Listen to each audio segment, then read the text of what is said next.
Assalamualaikum warahmatullahi wabarakatuh. Selamat pagi, selamat siang, selamat sore, dan selamat malam. Yang terhormat, Bapak Aji Nurwidianto, ST, MT, selaku dosen pengampu kelas Fisika Listrik 10. Pada kesempatan kali ini, kami dari kelompok 2 akan mempresentasikan mengenai aplikasi terkini yang terkait dengan fisika listrik, magnet, gelombang, dan optik yang berjudul Penerapan Light Fidelity untuk transfer data kecepatan tinggi pada jarak pendek. Sebelum itu, kami akan memperkenalkan diri terlebih dahulu. Perkenalkan, nama saya Stefanus Firmayuda dari jurusan Teknik Kimia dengan NPM 2106704-206. Kemudian ada saya, Theo Adiwinata, dari jurusan Teknik Kimia dengan NPM 21067-05360. Selanjutnya ada saya, Faisal Ibrahim, dari jurusan Teknik Kimia dengan NPM 2106705705796. Selanjutnya, saya Valencia Tila dari jurusan Teknik Kimia dengan NPM 21067061142.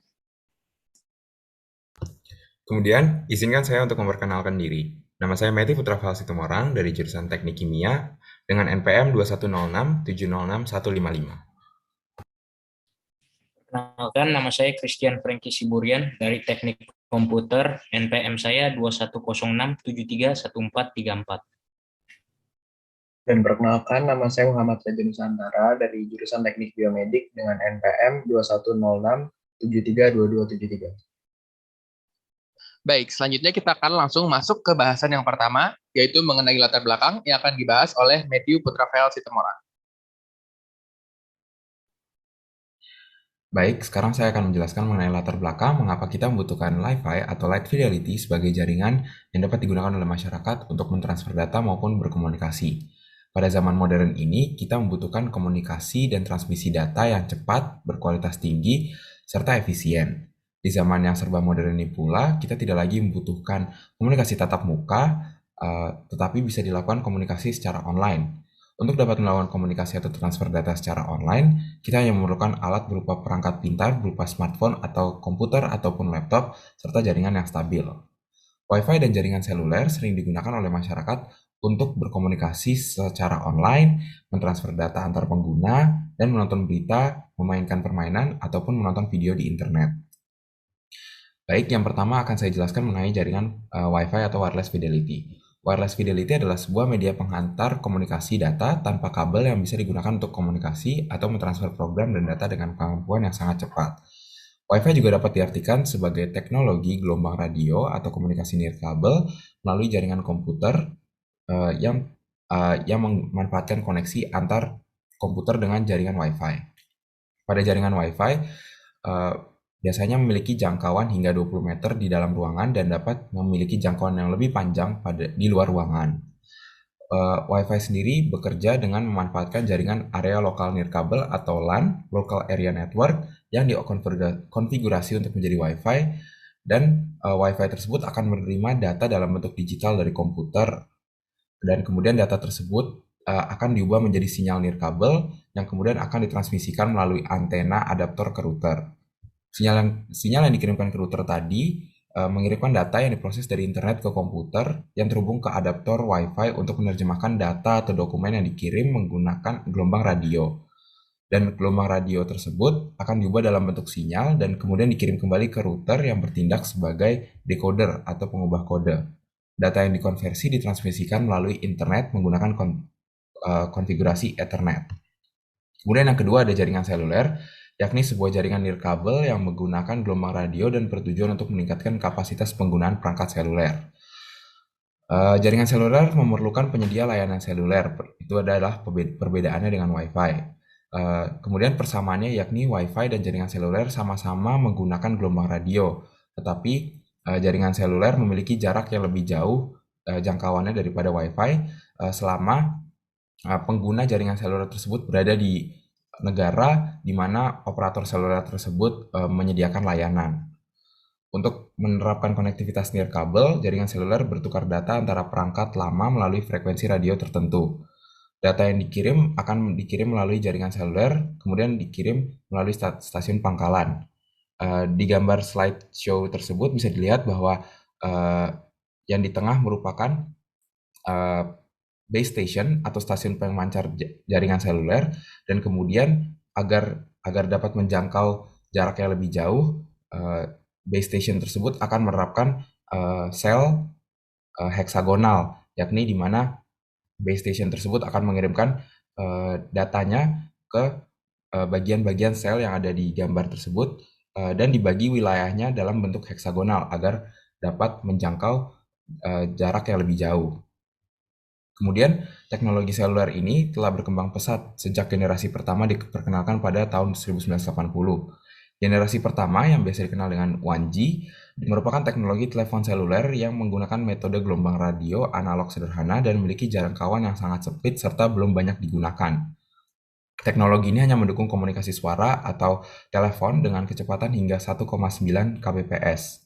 Kemudian, pada tahun 1990-an, muncullah generasi kedua atau 2G yang bisa disebut juga Global System for Mobile Phones atau GSM, dan juga CDMA atau Code Division Multiple Access yang sudah mendukung transmisi teks atau yang sering kita kenal dengan SMS dan suara sekitar kecepatan 14,4 kilobyte per second.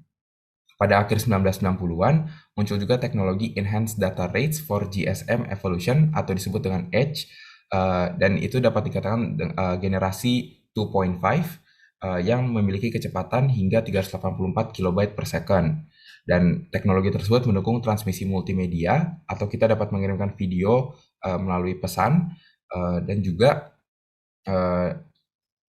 atau bisa disebut juga dengan Multimedia Messaging Service atau MMS.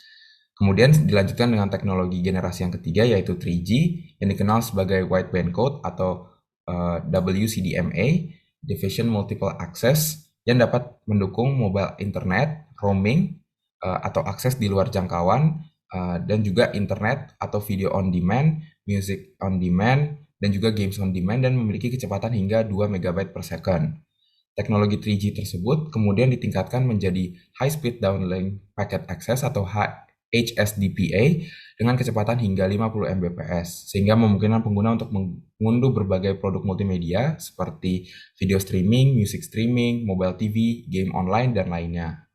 Saat ini, di Indonesia sendiri sudah diterapkan teknologi jaringan seluler generasi keempat atau dapat disebut dengan 4G yang memiliki teknologi Long Term Evolution atau LTE. Kecepatan jaringan 4G dapat mencapai 200 MB per second dan dapat digunakan untuk berbagai keperluan seperti Internet of Things atau IoT. Terakhir, sedang dilakukan pengembangan terhadap teknologi terbaru yaitu 5G yang diharapkan dapat mencapai kecepatan hingga 10 GB per second dan diharapkan dapat dimanfaatkan di berbagai perangkat IoT, virtual reality atau VR, dan juga augmented reality atau AR di masa mendatang. Selanjutnya akan dijelaskan oleh Tila mengenai tantangan dalam menerapkan jaringan Wi-Fi dan jaringan seluler di Indonesia. Baik, terima kasih PS. Selanjutnya, masih dalam latar belakang, terdapat beberapa tantangan dalam mengimplementasikan Wi-Fi dan jaringan seluler. Yang pertama adalah infrastruktur yang diperlukan cukup sulit dan memakan biaya yang cukup besar. Selain itu, pemerataan internet pada Wi-Fi dan jaringan seluler dinilai belum merata ke seluruh Indonesia. Hal ini dibuktikan berdasarkan data Asosiasi Penyelenggaraan Jasa Internet Indonesia atau APJI yang menyatakan bahwa hanya 143,26 juta pengguna internet di Indonesia atau setara dengan 55% total penduduk di Indonesia. Sedangkan 45% lainnya belum tersentuh internet. Daerah terpencil, tertinggal, dan juga terluar Indonesia sulit diakses dan ditempuh, sehingga pembangunan akses internet sulit dicapai atau terhambat. Oleh karena itu, dibutuhkan solusi berupa pemancar jaringan yang mudah dibangun. Baik, selanjutnya pada slide berikut kita akan menyimak video penjelasan Wi-Fi secara umum. Imagine a world where light becomes data. Wi-Fi is simple but powerful. We all know how a light bulb works. When an electrical current is applied to an LED light bulb, a constant stream of light is emitted from the bulb, which we see as illumination. Since LED bulbs are electronic devices, the current and therefore the light can be modulated at extremely high speeds. This can be detected by a photodetector and converted back to electrical current, therefore carrying data. This is the nervous system of an internet revolution. Li-Fi doesn't replace your internet service provider. You'll still need them to get the internet to your home or office via wires. However, once you have that high-speed connection, you can deploy your fast, secure Li-Fi network using power over Ethernet or powerline communications. Seperti yang sudah dijelaskan di video, ketika arus listrik dialirkan pada bola lampu LED, aliran cahaya konstan akan dipancarkan seperti yang kita lihat sebagai penerangan. Karena lampu LED merupakan perangkat elektronik arus sehingga cahaya dapat dimodulasi pada kecepatan tinggi dan dapat dideteksi oleh detektor foto, dan diubah kembali menjadi arus listrik. Berbeda dengan penggunaan Wi-Fi yang menggunakan kabel, Li-Fi menawarkan koneksi dengan kecepatan tinggi serta aman melalui komunikasi saluran internet.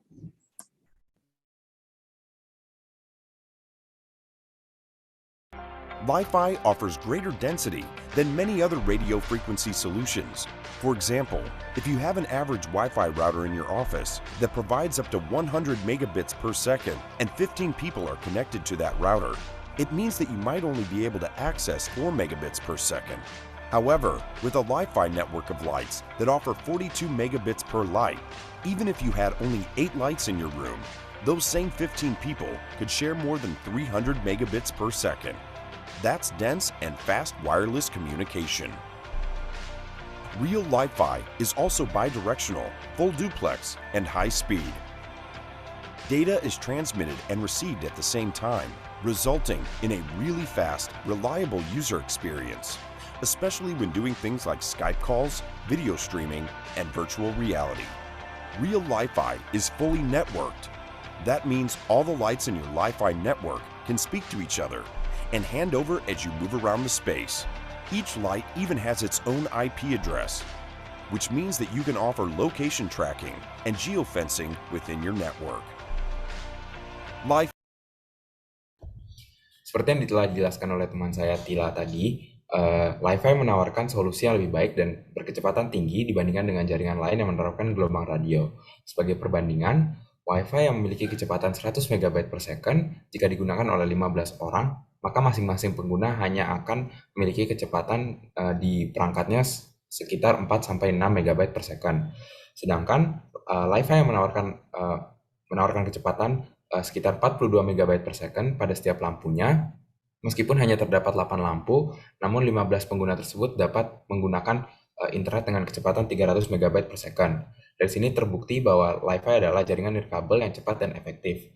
Kemudian Li-Fi juga bersifat memiliki direksi yang beragam, berangkap, berkecepatan tinggi, serta mampu mentransmisikan data dan mengirim data pada waktu yang bersamaan, sehingga dapat berdampak pada waktu yang digunakan cepat, sehingga dapat digunakan untuk hal-hal yang membutuhkan koneksi internet tinggi seperti video call, augmented reality, virtual reality atau VR, serta video streaming.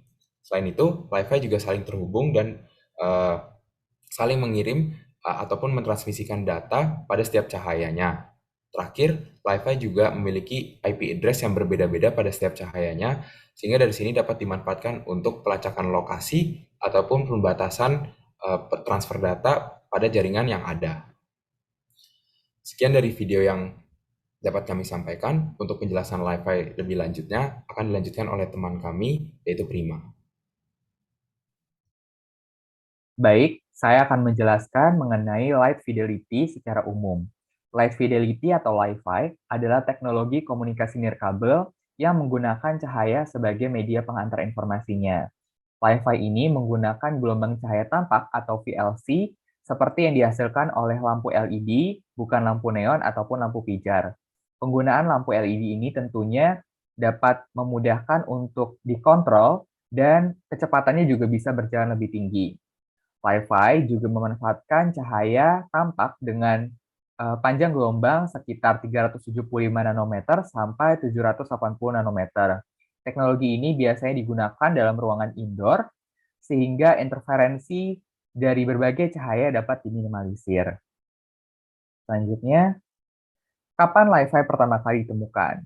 Li-Fi ini pertama kali diperkenalkan pada sebuah ajang bernama TED Global di tahun 2011 oleh Profesor Harold Haas dari Universitas Edinburgh. Saat itu juga dijelaskan bahwa Li-Fi ini tentunya punya kemiripan dan perbedaan tertentu dengan Wi-Fi. Kesamaannya adalah karena Li-Fi dan Wi-Fi ini merupakan teknologi nirkabel, namun yang membedakannya adalah gelombang yang bekerja di dalamnya.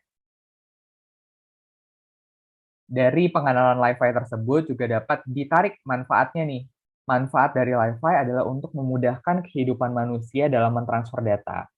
Kenapa? Karena kecepatan dan konektivitas dari Li-Fi lebih cepat daripada Wi-Fi, sehingga trafik internet juga dapat berkurang.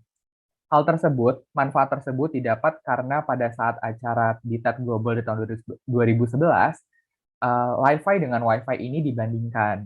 Li-Fi saat itu memiliki kecepatan 10 GB per detik, sedangkan Wi-Fi kecepatan maksimalnya di tahun itu hanya 7 GB per detik. Apalagi teknologi Li-Fi ini masih bisa dikembangkan dengan menggunakan cahaya laser sehingga kecepatannya bisa mencapai 100 GB per detik. Untuk bagian selanjutnya akan dijelaskan oleh teman saya, Faisal. Sekarang kita akan masuk ke bagian keunggulan dari Li-Fi atau Light Fidelity ini. Yang pertama adalah mudah diterapkan.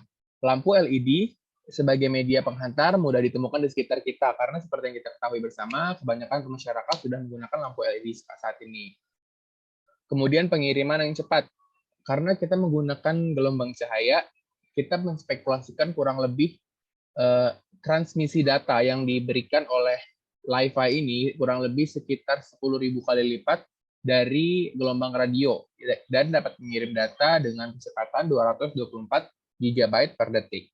Selanjutnya, tingkat keamanan yang tinggi. Gelombang cahaya ini tidak dapat diakses melalui dinding, sehingga penyalahgunaan informasi dapat dikurangi. Karena kan pada prinsipnya cahaya tidak bisa menembus dinding, jadi penyalahgunaan informasi itu bisa dikurangi. Tidak seperti misalnya Wi-Fi dan sebagainya yang bisa ada di luar ruangan yang ditujukan seperti itu. Selanjutnya ada biaya cenderung murah dan hemat energi. Penggunaan lampu LED dapat dinyalakan sesuai kebutuhan, dapat dinyalakan dan dimatikan. Oleh karena itu, Li-Fi ini dinilai lebih hemat energi karena tidak memerlukan listrik tambahan untuk menyalakan fitur-fitur dari Li-Fi ini, seperti halnya Wi-Fi yang perlu membeli atau mencolokkan routernya agar bisa menyebarkan sinyal Wi-Fi tersebut. Kemudian mampu diakses di daerah terpencil. Li-Fi memungkinkan akses internet yang tidak dapat dijangkau oleh kabel optik karena sekali lagi dia menggunakan cahaya itu. Selanjutnya, mengurangi resiko elektromagnet. Li-Fi cocok dalam kawasan sensitif elektromagnet seperti pesawat, rumah sakit, dan PLTN. Kemudian selanjutnya akan dijelaskan oleh teman saya, Raja. Di sini saya akan melanjutkan pembahasan tentang tantangan dari Light Fidelity. Sebelumnya saya akan mereview apa itu kegunaan dari Light Fidelity itu sendiri. Jadi penggunaan Light Fidelity ini dianggap aman karena keamanan gelombang cahaya tidak dapat diakses melalui dinding sehingga informasi yang tersalurkan tidak dapat disalahgunakan.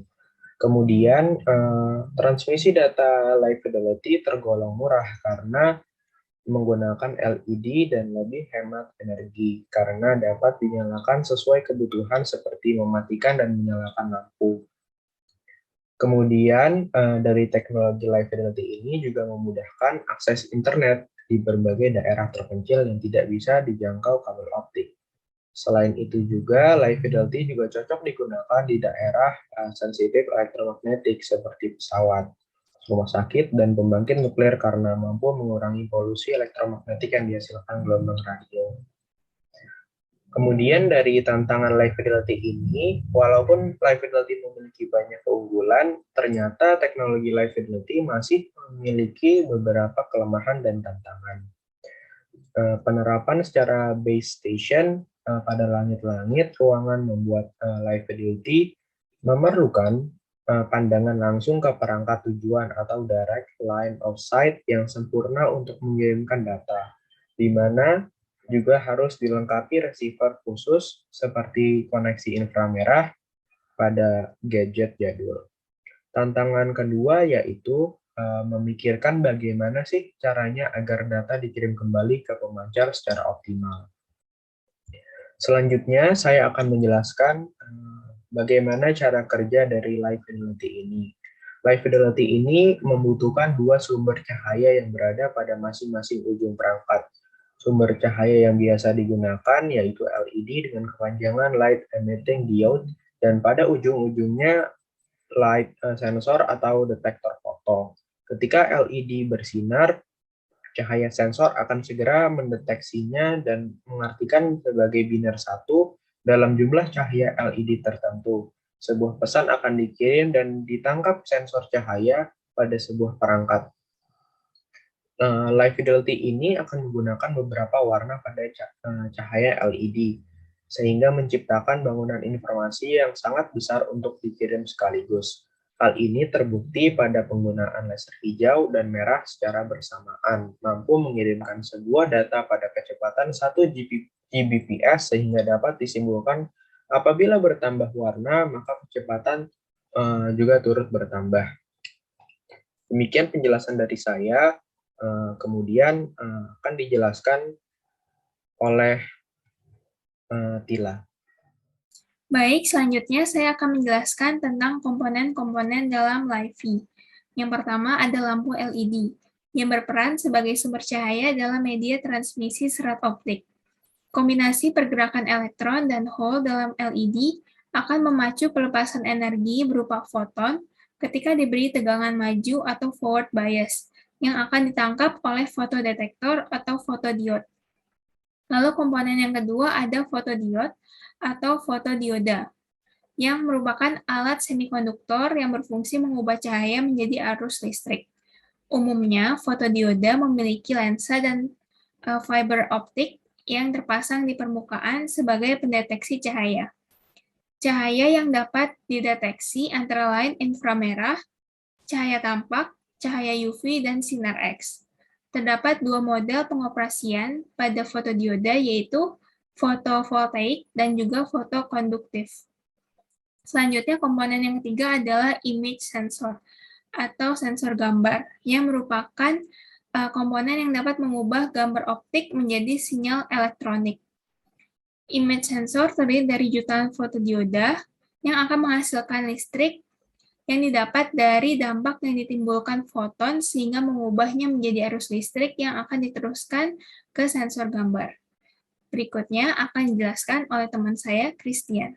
Oke, sekarang saya akan mempresentasikan beberapa penerapan LiFi di kehidupan. 1 adalah ruang kelas belajar.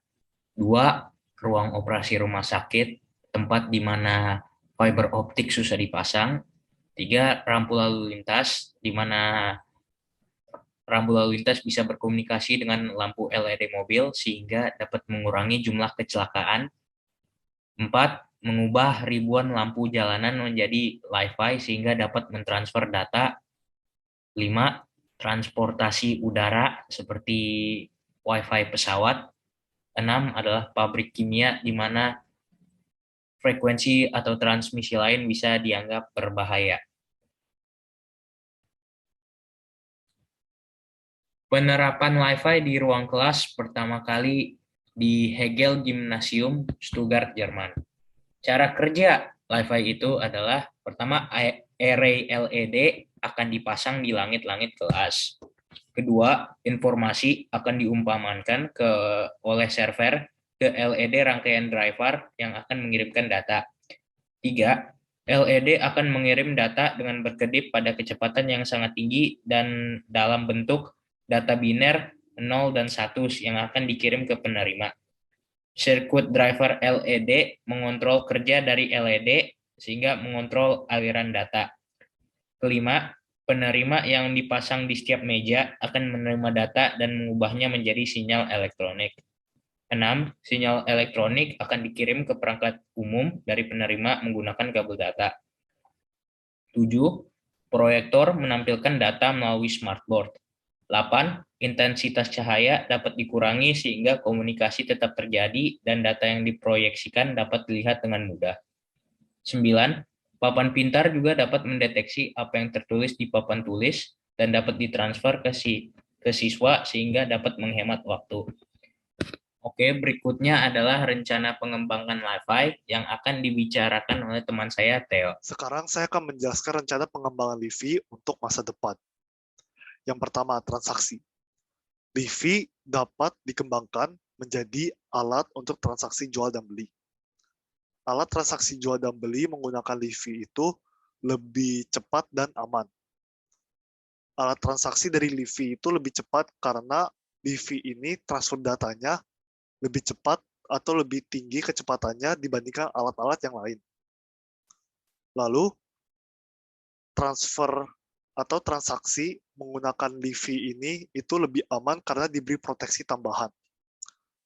Bila data sudah ada encrypted code, maka LiFi memberi proteksi tambahan dengan cara melakukan transaksi di ruangan yang tertutup. Cahaya dari lampu LED tidak akan keluar dari ruangan tertutup tersebut. Lalu jika ada orang yang ingin mendapatkan data dari hasil transaksi tersebut, maka mereka harus masuk ke dalam ruangannya untuk mencuri data tersebut. Oleh sebab itu, hal ini dapat dipreventif dengan baik. Jika ada orang yang masuk ke ruangan tersebut, maka ruangan dapat dikunci untuk mencegah orang tersebut masuk ke dalam ruangan. Selain itu, penggunaan LiFi juga akan mengurangi penggunaan uang kertas. Karena LiFi tidak perlu menggunakan uang kertas. LiFi itu hanya menggunakan transaksi online. Lalu, LiFi juga dapat dikembangkan menjadi alternatif Wi-Fi. LiFi transfer data untuk internetnya itu lebih cepat dibandingkan Wi-Fi. Jadi, traffic akan berkurang, yang menyebabkan lag dari internet itu akan berkurang juga. Selain itu, LiFi juga mencegah pencurian internet, karena orang yang ingin mencuri internet itu harus berada di ruangan yang sama dengan pemiliknya. Oleh sebab itu, hal ini juga dapat dipreventif dengan baik. Sekarang kita masuk ke bagian kesimpulan. LiFi adalah teknologi modern yang memiliki light detector dan sumber cahaya dari LED. LiFi ini disebut sebagai teknologi modern karena baru pada tahun 2011 baru saja ditemukan oleh Profesor Harald Haas. LiFi juga memiliki komponen seperti lampu LED, fotodioda, dan image sensor. LiFi juga dapat diterapkan di berbagai hal dan berbagai alat. Lalu, LiFi juga dapat dikembangkan menjadi pengganti Wi-Fi dan alat transaksi jual dan beli. Berikut adalah referensi yang digunakan dalam pembuatan presentasi dan makalah.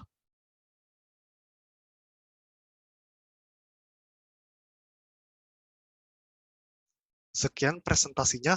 Terima kasih telah menyaksikan.